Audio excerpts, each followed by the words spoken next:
Alright guys, कैसे हैं आप? तो आज हम डिस्कस करने जा रहे हैं कंस्ट्रक्टर फंक्शन जावास्क्रिप्ट में क्या होते हैं। तो ये जो टॉपिक है बहुत ही इम्पोर्टेंट टॉपिक है, इसलिए आप पूरे वीडियो में बने रहिएगा। पूरा वीडियो मिस मत कीजिएगा क्योंकि हम इसमें कुछ बहुत ही इम्पोर्टेंट कॉन्सेप्ट डिस्कस करेंगे। तो हमें स्टार्ट करते हैं। तो हमने ऑब्जेक्ट से रिलेटेड वीडियो में बताया था कि ऑब्जेक्ट में लिस्ट ऑफ द प्रॉपर्टीज़ होती हैं और जो प्रॉपर्टी होती है वो की वैल्यू पेयर में हम डिफाइन करते हैं। और ऑब्जेक्ट में जो प्रॉपर्टीज़ होती हैं वो ऑब्जेक्ट से रिलेटेड होती हैं। फॉर एग्ज़ाम्पल यहाँ पर मैं एक ऑब्जेक्ट क्रिएट कर रहा हूँ। एम्प्लॉय एक ऑब्जेक्ट क्रिएट किया है और इसमें मैं आईडी दे देता हूँ, ID 1 एंड नेम करण। अब मैंने ID 1 और नेम करण यहाँ पर दे दिया है। तो ये आईडी जो है ये एम्प्लॉय से रिलेटेड एम्प्लॉय की आईडी है और नेम भी एम्प्लॉय का नेम है। तो ये दोनों जो प्रॉपर्टीज़ हैं आईडी और नेम, ये एम्प्लॉय से रिलेटेड हैं। ठीक है, जो कि हमने की वैल्यू पेयर में, इसमें आईडी जो है की है, 1 वैल्यू है, इसमें नेम की है और करंट वैल्यू है। तो जो रिलेटेड प्रॉपर्टीज़ होती हैं वो हम एक जगह सेव कराते हैं। तो ये एक बेस्ट प्रैक्टिस होती है प्रोग्रामिंग की कि आप जो रिलेटेड प्रॉपर्टीज़ वो एक जगह अवेलेबल रहें ताकि जो है हम उसको आसानी से एक्सेस कर सकें। अब यहाँ पर देखिए आईडी नेम, आईडी में हम जो है नंबर सेव कराया है, हमने यहाँ नंबर डिफाइन किया है और नेम में हमने जो है करंट डिफाइन किया है। करंट मतलब एक स्ट्रिंग डिफाइन की है। तो ऑब्जेक्ट में जो वैल्यू होती है वो किसी भी डेटा टाइप की हम डिफाइन कर सकते हैं। हम वो नंबर की भी कर सकते हैं, वो स्ट्रिंग की भी कर सकते हैं, वो एरे की भी कर सकते हैं, ऑब्जेक्ट की भी, बूलियन की भी, फंक्शंस की भी। हम जो है किसी भी टाइप की वैल्यू डिफाइन कर सकते हैं। फॉर एग्जांपल यहाँ पर हम लैंग्वेजेस, इम्प्लाई मल्टीपल लैंग्वेजेस बोल सकता है, तो उसको जो है हम एरे में डिफाइन करेंगे क्योंकि जैसे कि हमने बताया था कि मल्टीपल वैल्यूज़ को होल्ड करने के लिए हम एरे डेटा स्ट्रक्चर का यूज़ करते हैं। तो फॉर एग्जांपल उसे वो इंग्लिश बोल सकता है, वो हिंदी बोल सकता है, वो फॉर एग्ज़ाम्पल उर्दू बोल सकता है। ठीक है, तो वो 3 लैंग्वेजेस बोल सकता है, तो उनको हमने एरे में इस तरीके से डिफाइन कर दिया। इस तरीके से हम ऑब्जेक्ट भी जो है डिफाइन कर सकते हैं। जैसे कि एम्प्लॉय का एड्रेस है, एम्प्लॉय का एड्रेस है, उसको हम एक ऑब्जेक्ट डिफाइन कर सकते हैं यहाँ पर। और इसमें एड्रेस में स्ट्रीट स्ट्रीट नंबर होता है ऑब्जेक्ट में। तो स्ट्रीट नंबर फॉर एग्जांपल 1 2 3 और उसका सिटी होगा। तो इस तरीके से फिर की वैल्यू पेयर में हम प्रॉपर्टीज़ डिफाइन कर देंगे। सिटी XYZ कुछ भी रख लेते हैं, कंट्री इंडिया रख लेते हैं। ठीक है, तो ये एड्रेस में हम जो है एक ही एड्रेस डिफाइन कर रहे हैं लेकिन उसकी मल्टीपल प्रॉपर्टीज़ हैं, जिसमें स्ट्रीट नंबर है, सिटी है, कंट्री है। अब किसी के मल्टीपल एड्रेसेस होंगे तो यहाँ पर जो है इस तरीके से हम एरे डिफाइन कर सकते हैं, एरे यहाँ पर डिफाइन कर सकते हैं, फिर कॉमा लगाकर जो है मल्टीपल एड्रेसेस हम इसमें एरे में ऐड कर सकते हैं। तो अभी हम एज्यूम कर रहे हैं कि इस एम्प्लॉय का एक ही एड्रेस है। ठीक है, तो हम इसी एक ही एड्रेस है तो हम एक ऑब्जेक्ट हम डिफाइन करेंगे जिसमें हमने अभी 3 प्रॉपर्टीज़ ऐड की हैं, स्ट्रीट नंबर, सिटी, कंट्री। और भी प्रॉपर्टीज़ हम ऐड कर सकते हैं। अब फॉर एग्ज़ाम्पल हम जो है एक फंक्शन भी हम ऐड कर सकते हैं यहाँ पर की वैल्यू पेयर में। तो फंक्शन में क्या होता है कि जैसे मान लिया हमें एम्प्लॉय की अटेंडेंस कैलकुलेट करनी है, तो वो एक स्पेसिफिक टास्क परफॉर्म करता है कि फंक्शन की जितनी भी अटेंडेंस है वो एक लिस्ट दे देगा हमें। तो एक गेट अटेंडेंस एक हम फंक्शन गेट अटेंडेंस एक हमने की बना ली और इसमें एक फंक्शन यहाँ पर हमने जो है असाइन कर दिया।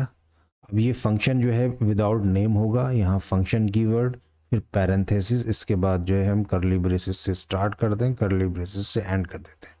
यहाँ अभी के लिए हम जो है console.log कर लेते हैं, console.log like got attendance list, we got the attendance list। Okay, तो यहाँ पर आप देखिए, यहाँ पर हमने एक ये फंक्शन इस तरीके से डिफ़ाइन किया है, लेकिन यहाँ पर हम अगर इस फंक्शन को बाहर भी हम डिफ़ाइन कर सकते थे। फॉर एग्ज़ाम्पल ये फंक्शन है, हम इसको यहाँ पे कॉपी करते हैं और यहाँ पर गेट अटेंडेंस जो है हम यहाँ पर इस तरीके से नेम देके यहाँ भी ऑब्जेक्ट के बाहर डिफ़ाइन कर सकते थे। लेकिन गेट अटेंडेंस जो कि एम्प्लॉय से रिलेटेड है, एम्प्लॉय की अटेंडेंस कैलकुलेट करके हमें दे रहा है, तो इसको जैसे हमने कहा जो रिलेटेड प्रॉपर्टीज़ होती हैं वो हमें जो है ऑब्जेक्ट के अंदर ही रखना चाहिए, हमें बाहर जो है इसको डिफ़ाइन नहीं करना चाहिए। ठीक है, बाहर जब हम डिफ़ाइन करते हैं तो इसको हम कहते हैं फंक्शन। ठीक है, और जब हम ऑब्जेक्ट के अंदर इसी को डिफ़ाइन कर रहे हैं तो इसको हम कहते हैं मेथड। फंक्शन और मेथड, तो हम जब ऑब्जेक्ट के अंदर डिफ़ाइन करते हैं तो इसको मेथड कहते हैं, और ऑब्जेक्ट के बाहर जब हम डिफ़ाइन कर रहे हैं तो इसको फंक्शन कहते हैं। तो ये एक डिफरेंस होता है फंक्शन और मेथड में। तो इसको यहाँ से हटा देते हैं, इसकी अभी कोई नीड नहीं है, ये मैंने बस एक चीज़ समझाने के लिए यहाँ पर कर दिया था। अब देखिए यहाँ पर हम और भी चीज़ें ऐड कर सकते हैं रिक्वायरमेंट के हिसाब से, जैसे एम्प्लॉय की और भी डिटेल है, सैलरी है, स्किल्स है, प्रोजेक्ट्स हैं, बहुत सारी चीज़ें यहाँ पर ऐड हो सकती हैं। अब यहाँ पर हमने एक सिंपल सा एक ऑब्जेक्ट बनाया है एम्प्लॉय, लेकिन इस एम्प्लॉय ऑब्जेक्ट में मुझे एक प्रॉब्लम दिख रही है। वो प्रॉब्लम क्या है कि ये एम्प्लॉय ऑब्जेक्ट ओनली करण जो एम्प्लॉय है, जिस एम्प्लॉय का नाम करण है उससे ही रिलेटेड डिटेल रख रहा है, और उसी से रिलेटेड मेथड्स इसके अंदर हैं। ठीक है, जैसे करण की आईडी 1 है, करण का नेम है, यहाँ पर उसी की लैंग्वेजेस हैं, उसी का एड्रेस है, और वही उसी की अटेंडेंस कैलकुलेट करके हमें प्रोवाइड कर रहा है। तो इसमें ये प्रॉब्लम लग रही है। अगर मुझे एक दूसरा एम्प्लॉय जिसका नाम अर्जुन है तो उसको मैं इसमें सेव नहीं करा सकता। उसके लिए मैं क्या करूँगा, मैं एक नया ऑब्जेक्ट बनाऊँगा, इस तरीके से एक नया ऑब्जेक्ट बनाऊँगा, इसको मैं कर देता हूँ सेकंड एम्प्लॉय। ठीक है, तो यहाँ पर नया ऑब्जेक्ट बनाऊँगा टू, और इसको कर देता हूँ अर्जुन। ठीक है, उसका एड्रेस कुछ भी रख दो, फॉर एग्जांपल ये है। अब यहाँ पर क्या है कि सेकंड एम्प्लॉय है। अब हमने अर्जुन के लिए एक जो है दूसरा ऑब्जेक्ट बनाया है सेकंड एम्प्लॉय के नाम से, और वो अर्जुन की वैल्यू को सेव कर रहा है, उससे रिलेटेड मेथड से यहाँ पे सेव कर रहा है। तो यहाँ पर एक प्रॉब्लम है, एक प्रॉब्लम ये है कि गेट अटेंडेंस मेथड जो है ये हमारा दो जगह जो है हम इसको डिफ़ाइन कर रहे हैं, और सारा डेटा भी हम दो जगह डिफ़ाइन कर रहे हैं। मतलब कोड जो है एक से ज़्यादा जगह यूज़ हो रहा है, मतलब डुप्लीकेसी है। अगर कोड में डुप्लीकेसी है तो वो एक अच्छी प्रोग्रामिंग नहीं मानी जाती है, और उसको मैनेज करना भी बहुत मुश्किल हो जाता है। ठीक है, यहाँ पर हम 2 एम्प्लॉई हैं, कंपनी में तो 1000, 5000, 10,000 एम्प्लॉई होते हैं, कि हम फिर 10,000 ऑब्जेक्ट्स इस तरीके से क्रिएट करेंगे, और उसमें जो है एम्प्लॉइज़ का डेटा, एम्प्लॉइज़ की प्रॉपर्टीज़ असाइन करेंगे। तो ये तो बहुत मुश्किल हो जाएगा हैंडल करना। और फॉर एग्ज़ाम्पल अगर हमें जो है अटेंडेंस का कुछ फार्मूला चेंज करना है, तो जितने भी एम्प्लॉइज़ डिफ़ाइन हमने किए हैं, जितने भी एम्प्लॉइज़ हमने डिफ़ाइन किए हैं, सारे एम्प्लॉइज़ के फंक्शन में जाकर, जैसे यहाँ जाकर यहाँ पे वो कोड चेंज करना पड़ेगा, फिर यहाँ जाकर कोड के चेंज करना पड़ेगा, बहुत बड़ा बर्डन हो जाएगा ये सब। और कोई एक प्रॉपर्टी ऐड करनी है, फॉर एग्जांपल मुझे यहाँ पर एज उसकी ऐड करनी है। ठीक है, तो मुझे हर जगह जाके एज ऐड करना पड़ेगी उसकी, और हर एक की अलग अलग एज होगी, तो ये बहुत मुश्किल काम है। तो इसका सोल्यूशन क्या है? हम यहाँ से हटा देते हैं एक चीज़। इसका सोल्यूशन क्या है? कुछ लोग कहेंगे कि इसका सोल्यूशन ये हो सकता है कि आप जो है एक एरे बनाइए, अगर 1000 एम्प्लॉय हैं तो हर एक एरे बनाइए और सबको पुश कर दीजिए सारे ऑब्जेक्ट्स को एरे में। लेकिन वहाँ पर भी तो प्रॉब्लम वही डुप्लीकेसी वाली आएगी, क्योंकि ये same object, same get attendance method और सेम ये प्रॉपर्टीज़ जो हैं मल्टीपल जगह एरे में भी अवेलेबल होंगी। ठीक है, तो वहाँ भी डुप्लीकेसी आएगी। तो फिर इसका सोल्यूशन क्या है?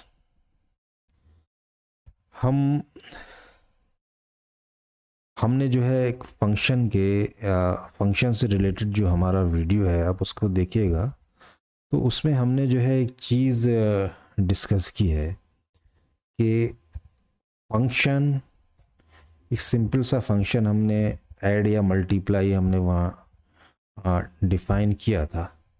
तो ये एक रिटर्न कर रहा है जो कि 3+2, यानी जो कि इसको हम कंसोल करा लेते हैं, कंसोल डॉट लॉग कराते हैं इसको।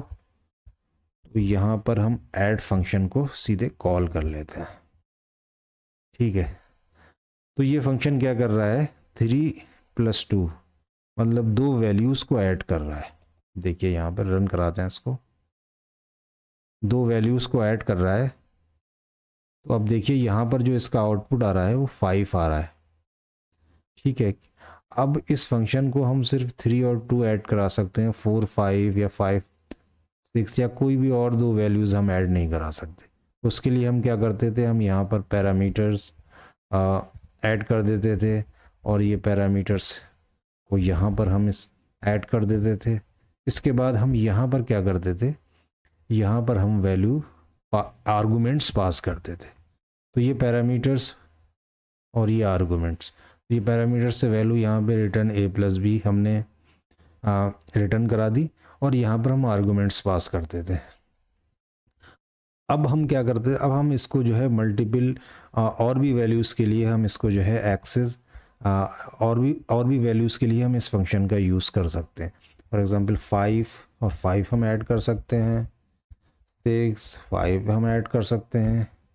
तो अब हम इसका रिज़ल्ट देखते हैं क्या होता है। तो इसका रिज़ल्ट देखिए, अब ये 5 दे दिया, 10 दे दिया, 11 दे दिया। हम जो है सेम फंक्शन को जो है मल्टीपल कॉल्स कर सकते हैं। तो यहाँ पर जो है हम सेम चीज़ या ऑब्जेक्ट के केस में भी हम अप्लाई कर सकते हैं। ठीक है, ऑब्जेक्ट के केस में भी हम सेम चीज़ अप्लाई कर सकते हैं। सेम चीज़ क्या करेंगे कि हम एक फंक्शन बनाते हैं। फंक्शन बनाने से पहले एक चीज़ मैं आपको समझा देता हूँ कि हम जो ऑब्जेक्ट में अगर कोई प्रॉपर्टीज़ ऐड करनी होती है, एम्प्लॉय डॉट एज, इस तरीके से भी हम ऐड कर सकते हैं, और इस तरीके से भी हम ऐड कर सकते हैं। ठीक है, ये दो वे होते हैं ऑब्जेक्ट में प्रॉपर्टीज़ ऐड करने से। ठीक है, तो हम इस तरीके से भी ऐड कर सकते हैं, इस तरीके से भी ऐड कर सकते हैं। तो इसको हम देखेंगे बाद में। मैं क्यों समझा रहा हूँ ये आपको पता चल जाएगा। ठीक है, बहुत सारे लोगों को तो मालूम होगा, क्योंकि मेरे अगर वीडियोस देखे होंगे पिछले, तो मैंने ये चीज़ें डिस्कस की हैं। अब क्या है, अब हम पॉइंट पे आते हैं कि हम वही फंक्शन वाली जो चीज़ है यहाँ पर हम अप्लाई कर सकते हैं। हम क्या करते हैं, एक फंक्शन जो है हम क्रिएट करते हैं, लाइक क्रिएट एम्प्लॉय, और इसको हम क्या करेंगे, ये पूरा ऑब्जेक्ट, यहाँ से हम ऑब्जेक्ट लेंगे, ये पूरा ऑब्जेक्ट हम इस फंक्शन के अंदर डिफाइन कर देंगे। ठीक है, अब ये आईडी नेम, तो मैं ये सारी चीज़ें अभी हटा देता हूँ, इसकी नीड नहीं है। तो हम समझाने के लिए कुछ थोड़ी ही चीज़ें रखते हैं। ठीक है, तो ID name and get attendance, ये मैंने यहाँ पर रख लिया। अब मैं यहाँ पर डायनामिक पैरामीटर्स इस तरीके से मैं पास कर सकता हूँ, आईडी और नेम, और इसको जिस तरीके से हमने ऐड फंक्शन में वैल्यूज़ दी थी, तो यहाँ पे ये पैरामीटर्स इस तरीके से हम यूज़ कर सकते हैं। ठीक है, इस तरीके से हमने यहाँ पर यूज़ कर लिया इन पैरामीटर्स को एम्प्लॉय ऑब्जेक्ट में। अब क्या है कि ये जो क्रिएट एम्प्लॉय है, ये इस ऑब्जेक्ट को, जो एम्प्लॉय ऑब्जेक्ट है, इसको रिटर्न कराएगा। तो हम उसके लिए रिटर्न कीवर्ड का यूज़ करते हैं। तो रिटर्न, ये एम्प्लॉय को रिटर्न करा देगा।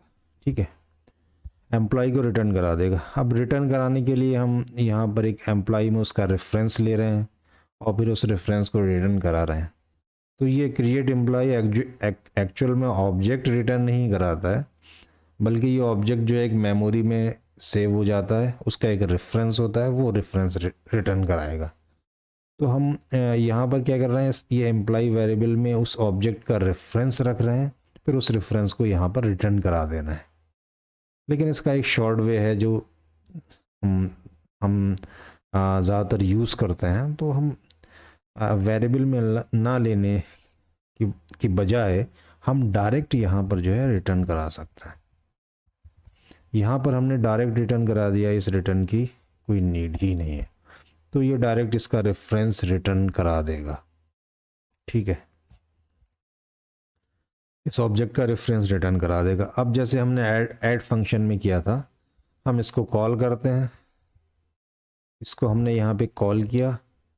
कॉल करने के बाद यहाँ पर हमने वैल्यूज़ दे दी, ID1, नेम, करण, और इसको हमने एक इस रेफरेंस को, ये एक ऑब्जेक्ट का रेफरेंस रिटर्न करेगा। तो ये एक ऑब्जेक्ट क्रिएट करेगा यहाँ पर 1 और नेम करण के साथ और गेट अटेंडेंस मेथड के साथ। ये एक ऑब्जेक्ट क्रिएट करेगा, फिर उसका एक रेफरेंस रिटर्न करा देगा, और उस रेफरेंस को हम जो है एक वेरिएबल में ले लेते हैं। एग्जाम्पल फर्स्ट एम्प्लॉय करके इस तरीके से हमने वेरिएबल ले लिया। तो यहाँ पर जो है वेरिएबल में उसका रेफरेंस ले लिया। अब जो सेम हम जो फंक्शन जो कॉल करते हैं, अब हम दूसरे एम्प्लॉयज़ के लिए नया ऑब्जेक्ट क्रिएट करने की नीड नहीं है हमें। हम सिंपल ये फंक्शन कॉल करेंगे और इसमें हम उसकी आईडी, उसका जो भी डेटा होगा, यहाँ आईडी और यहाँ पर नेम हम दे देंगे। यहाँ पर नेम हमने दे दिया, तो इसको हम रख लेते हैं सेकेंड एम्प्लॉय। ठीक है, तो इस तरीके से हम जो है इसकी प्रॉपर्टीज़ एक्सेस कर सकते हैं। तो हम जो है अब कंसोल लॉग करते हैं कंसोल में इसको, और first dot employ dot name and हम इसको भी लॉग करते हैं कंसोल में। It is the second employ dot name. देखते हैं क्या आउटपुट आता है। तो हम एक्सेस कर पा रहे हैं कि नहीं कर पा रहे हैं। और कहीं तो कंसोल डॉट लॉग नहीं लगा हुआ है, यहाँ पर है, इसको भी हटा देते हैं। ठीक है, ये तो कॉल ही नहीं हो रहा है अभी, तो इसको हम क्लियर कर देते हैं यहाँ से, क्लियर आउटपुट। अब इसको रन कराते हैं। तो यहाँ देखिए, ये फर्स्ट एम्प्लॉय एक नया ऑब्जेक्ट क्रिएट किया है। ये एक नया ऑब्जेक्ट क्रिएट किया करंट एम्प्लॉय के लिए। ठीक है, और अगर हम पूरा ऑब्जेक्ट ही यहाँ पे प्रिंट करा देते हैं, नेम ना करके पूरा ऑब्जेक्ट प्रिंट करा देते हैं। अब देखिए, इसने दो ऑब्जेक्ट बना दिए, जो कि एक एम्प्लॉय, करंट एम्प्लॉय के लिए, फिर अर्जुन एम्प्लॉय के लिए। दो ऑब्जेक्ट इसने बना दिए, एक ये ऑब्जेक्ट है, एक ये ऑब्जेक्ट है। सॉरी। तो क्या है, तो ये जो है, हम यहाँ पर मल्टीपल ऑब्जेक्ट्स हम डिफाइन नहीं कर रहे हैं, बल्कि एक ही हम फंक्शन से मल्टीपल एम्प्लॉयज़ के ऑब्जेक्ट्स क्रिएट कर रहे हैं। इसमें क्या होगा, यहाँ पर जो कोड डुप्लीकेसी नहीं होगी। अगर हमें एक प्रॉपर्टी ऐड करनी है तो हम एक यहाँ पर एज ऐड कर देंगे और यहाँ पर हम एज यहाँ पास कर देंगे। ठीक है, और इस एज पैरामीटर को यहाँ असाइन कर देंगे। तो सिंपल एक जगह हमें चेंज करना पड़ेगा। अगर 1000 एम्प्लाई हैं, 10,000 एम्प्लॉयज़ हैं, कोई मैटर नहीं करता, ठीक है, एक ही जगह हम यूज़ करेंगे। तो इस फंक्शन को हम कहते हैं factory function. Factory function, factory function क्यों कहते हैं? जैसे एक फैक्ट्री होती है, फॉर एग्जांपल सोप की फैक्ट्री है, तो वो मल्टीपल 1000 सोप बना रही है, तो 1000 सोप बना रही है 1 घंटे में, तो वो सारे सोप जो हैं वो सेम प्रोसेस से गुजरते हैं, सेम फंक्शन से गुजरते हैं। तो उसी तरीके से ये क्रिएट एम्प्लॉय एक फंक्शन है, एक क्रिएट, ये एक फैक्ट्री है जो कि ऑब्जेक्ट्स क्रिएट कर रही है, ठीक है, ऑब्जेक्ट्स क्रिएट कर रही है। तो ये जो है सारे ऑब्जेक्ट्स जो हैं वो सेम फंक्शन से एक न्यू ऑब्जेक्ट क्रिएट हो जा रहा है, सेम प्रोसेस से गुजर रहे हैं, ठीक है। यहाँ तक तो आपको समझ में आ गया होगा, ठीक है। तो ये फैक्ट्री फंक्शन कहलाता है। अब हम इसको यहाँ से हटा देते हैं। अब इसका एक और वे होता है, जो हम मेन टॉपिक पे आते हैं, जिसको हम कहते हैं constructor function. Constructor function, same चीज़ को हम एक कंस्ट्रक्टर फंक्शन के थ्रू हम अप्लाई कर सकते हैं। उसको हम जैसे मान लिया यहाँ पर हमने फंक्शन एक डिफाइन किया और एक एम्प्लॉय नाम का फंक्शन। यहाँ पर देखिए, यहाँ पर हम पास्कल केस यूज़ कर रहे हैं, यानी लेटर, जो वर्ड का फर्स्ट लेटर है वो कैपिटल होगा। तो ये कंस्ट्रक्टर फंक्शन में हम जो है पास्कल केस ही यूज़ करते हैं, और ये फैक्ट्री फंक्शन में हम कैमल केस यूज़ करते हैं। कैमल केस अगर आपको नहीं मालूम है तो ये अगर फर्स्ट वर्ड का फर्स्ट लेटर स्मॉल होता है और जितने भी इसके बाद वर्ड्स होते हैं उनका फर्स्ट लेटर कैपिटल में होता है, ठीक है। तो कंस्ट्रक्टर फंक्शन में हम पास्कल केस यानी लेटर का जो फर्स्ट वर्ड है वो कैपिटल होना चाहिए, और फैक्ट्री फंक्शन में हम कैमल केस यूज़ करते हैं, ठीक है। तो कंस्ट्रक्टर फंक्शन हम डिफाइन करते हैं यहाँ पर, सेम जैसे हम फंक्शन डिफाइन करते हैं वही वे है। और इसमें क्या है, इसमें ये जो पैरामीटर्स हैं आईडी, सेम इसी तरीके से हम पैरामीटर्स डिफाइन करते हैं। इसमें हम एक दिस कीवर्ड का यूज़ करते हैं। दिस कीवर्ड्स अभी के लिए आप समझ लीजिए, अभी आप समझ जाएंगे दिस क्या होता है, यहाँ पर दिस क्यों यूज़ हो रहा है। तो दिस एक एम्प्टी ऑब्जेक्ट है, ठीक है, एम्प्टी ऑब्जेक्ट है। फॉर एग्जांपल एक का वेर ए, ये एक एम्प्टी ऑब्जेक्ट है, ठीक है। तो ये एक एम्प्टी ऑब्जेक्ट है, एम्प्टी ऑब्जेक्ट है। इस एम्प्टी ऑब्जेक्ट में हम कुछ प्रॉपर्टीज ऐड कर लेते हैं, this dot I D equal to I D, ठीक है। तो ये आईडी की है, ये आईडी वैल्यू है, सेम नेम दे दिया है तो इससे कंफ्यूज मत होइएगा। ये इसकी की हो जाएगी। ये एम्प्टी ऑब्जेक्ट में फॉर एग्जांपल एक एम्प्टी ऑब्जेक्ट है ये दिस, इसमें हमने आईडी की और ये इसकी वैल्यू जो कि हमारे पैरामीटर से हमें मिल रही है।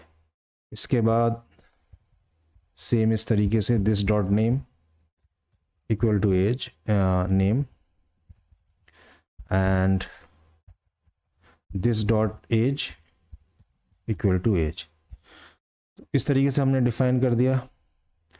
ये नेम जो है की है और ये नेम वैल्यू है, इसी तरीके से ये एज की है, एज वैल्यू है। तो हमने जैसे कि यहाँ पे डिफाइन किया था कि हम ऊपर हमने डिस्कस किया था कि हम ऑब्जेक्ट में दो तरीके से प्रॉपर्टीज़ ऐड कर सकते हैं, या तो हम डॉट नोटेशन के साथ, जैसे हम यहाँ पे यूज़ कर रहे हैं ये इस तरीके से, ये दिस एक ऑब्जेक्ट मान लीजिए, अभी ये एक एम्प्टी ऑब्जेक्ट है, इसमें हम कुछ कीज़ है, यानी हम इस तरीके से, या तो हम आईडी इस तरीके से दे सकते हैं। अगर इस तरीके से नहीं देना चाहते हैं तो हम जो है आईडी ए डॉट आईडी इस तरीके से दे देंगे। तो दोनों जो है सेम थिंग है। इस तरीके से हम की वैल्यू पेयर में ये प्रॉपर्टी ऑब्जेक्ट के अंदर सेट कर देते हैं। तो ये आईडी यहाँ पर की है और ये 1 वैल्यू है। इसी तरीके से यहाँ पर आईडी की है और ये आईडी वैल्यू है, नेम की है, नेम वैल्यू है, एज की है और ये एज वैल्यू है। और एक और चीज़ रह गई हमारे पास, मेथड भी इसी तरीके से हम गेट अटेंडेंस, इसी तरीके से हम मेथड यहाँ यूज़ कर लेते हैं। ठीक है, यहाँ पर मेथड यूज़ कर लिया, यहाँ पे कंसोल दे देते हैं, console.log and got attendance list। ठीक है, तो ये एक कंस्ट्रक्टर फंक्शन हो गया। अब हम इसको कॉल कैसे करेंगे? कॉल हम, ये एम्प्लॉय मेथड है, सेम यहाँ पर एक एम्प्लॉय मेथड है और यहाँ पर हम आईडी दे देंगे, for example ID 1, name is Karan and age is 30। Okay, अब इसको हम एक वेरिएबल में असाइन कर लेंगे, फॉर एग्जांपल emp एक वेरिएबल है, इसका जो भी ऑब्जेक्ट है। अब यहाँ पर हम ना रिटर्न नहीं करवा रहे हैं, यहाँ पे हम रिटर्न करवा रहे थे, आप देखिए फैक्ट्री फंक्शन में हम रिटर्न करा रहे हैं। ठीक है, यहाँ पे हम रिटर्न नहीं करा रहे हैं। और ये दिस कहाँ से आ रहा है, ये भी समझ में नहीं आ रहा हमें। उसके लिए हम एक यहाँ पर एक कंस्ट्रक्टर फंक्शन में एक हम न्यू कीवर्ड का यूज़ करते हैं, जो कि बहुत सारे मैजिक करता है। वो सारे काम जो हमने यहाँ पर किए हैं फैक्ट्री फंक्शन में, यहाँ पर हमने जो सारे काम किए हैं फैक्ट्री फंक्शन में, वो सारे काम जो है हमें ये न्यू कीवर्ड यहाँ पे करके दे देता है। ठीक है, न्यू कीवर्ड क्या करता है, एक एम्प्टी ऑब्जेक्ट बनाता है, जैसे कि हमने यहाँ पर where a equal to empty object बनाया है। ठीक है, फिर इस एम्प्टी ऑब्जेक्ट का जो रेफरेंस है वो दिस में सेट कर देता है। एक दिस रिजर्व कीवर्ड होता है जावा स्क्रिप्ट में, उसका रेफरेंस दिस में सेट कर देता है। दूसरा काम। तीसरा काम करता है कि ये दिस जो ऑब्जेक्ट बनाया है, जो दिस जो ऑब्जेक्ट है ये वाला, इसको रिटर्न कर देता है। ठीक है, ये तीनों काम जो हम ऊपर कर रहे हैं, हम ऊपर एक ऑब्जेक्ट बना रहे हैं और फिर उसके रिटर्न करा रहे हैं। यहाँ पर हम ये ऑब्जेक्ट, ये दिस एक ऑब्जेक्ट, ये यहाँ पर न्यू कीवर्ड एक ऑब्जेक्ट बना रहा है, उस पहला काम तो ये कर रहा है। दूसरा काम, उसका रेफरेंस जो है दिस कीवर्ड में पुट कर दे रहा है और फिर रिटर्न करा दे रहा है। हमें यहाँ रिटर्न की कोई नीड नहीं है। ठीक है, तो ये जो है 3 चीज़ें कर रहा है यहाँ पर। अब यहाँ पर हम देखिए, यहाँ पर console.log, इस तरीके से हम emp.name, इस तरीके से हम एक्सेस कर सकते हैं इसको। अब यहाँ पे क्लियर कर देते हैं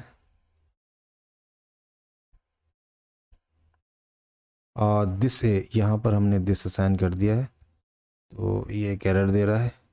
इसको इस तरीके से नहीं कर सकते। अभी के लिए आप ये समझ लीजिए कि यहाँ दिस जो है, हम एक दिस जो है वो एक एम्प्टी ऑब्जेक्ट को पॉइंट कर रहा है, लेकिन हम दिस पर एक सेपरेट वीडियो बनाएंगे। हम सारी चीज़ें यहाँ पर दिस से रिलेटेड डिस्कस कर देंगे तो बहुत मैसअप हो जाएगा। तो जो है एक चीज़, हम एक ही चीज़ पर फोकस करते हैं अभी, कंस्ट्रक्टर फंक्शन पर। ठीक है, अब ये एरर नहीं देना चाहिए।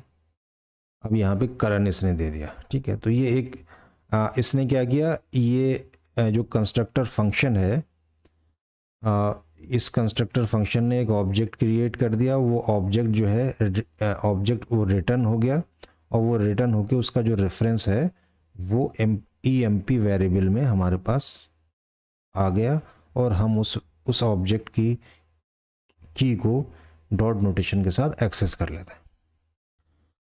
तो इसमें जो समझने वाली चीज़ है कंस्ट्रक्टर फंक्शन में, वो न्यू कीवर्ड है। तो न्यू कीवर्ड फिर से मैं रिपीट कर देता हूँ, कुछ चीज़ें कर रहा है। एक तो वो एम्प्टी ऑब्जेक्ट बना रहा है, उसका रेफरेंस दिस में डाल दे रहा है, तो दिस एक पॉइंटर हो गया जो कि पॉइंट कर रहा है उस एम्प्टी ऑब्जेक्ट को। फिर हम यहाँ पर मैन्युअली कुछ उस ऑब्जेक्ट में कुछ प्रॉपर्टीज ऐड कर रहे हैं, और यहाँ हम रिटर्न नहीं करा रहे, तो ये न्यू कीवर्ड जो है ये रिटर्न भी करा देता है। ठीक है, तो ये इसे कहते हैं कंस्ट्रक्टर फंक्शन। कंस्ट्रक्टर फंक्शन भी आप यूज़ कर सकते हैं, तो मैं तो कंस्ट्रक्टर फंक्शन ही यूज़ करता हूँ, प्रेफर करता हूँ यूज़ करना, क्योंकि जो लोग जावा से या सी शार्प से आए हैं तो वो न्यू कीवर्ड से जो है बहुत फैमिलियर होते हैं, तो उनको कुछ जो है सेम मेथड लगता है ऑब्जेक्ट क्रिएट करने का। तो तो वैसे आपकी चॉइस है, आप जो भी यूज़ करिए, लेकिन हम जो है कंस्ट्रक्टर फंक्शन को ही प्रेफर करते हैं यूज़ करने के लिए। ठीक है, तो आज ये कुछ कॉन्सेप्ट्स हमने डिस्कस किए हैं। उम्मीद है आपको पसंद आए होंगे। अगर पसंद आए हैं तो सब्सक्राइब ज़रूर कर दीजिएगा, लाइक कर दीजिएगा, और बताइएगा कि कमेंट करके कि कैसा लगा है। तो मिलते हैं अगले वीडियो में। मिलते हैं अगले वीडियो में नए कॉन्सेप्ट्स के साथ। Thank you.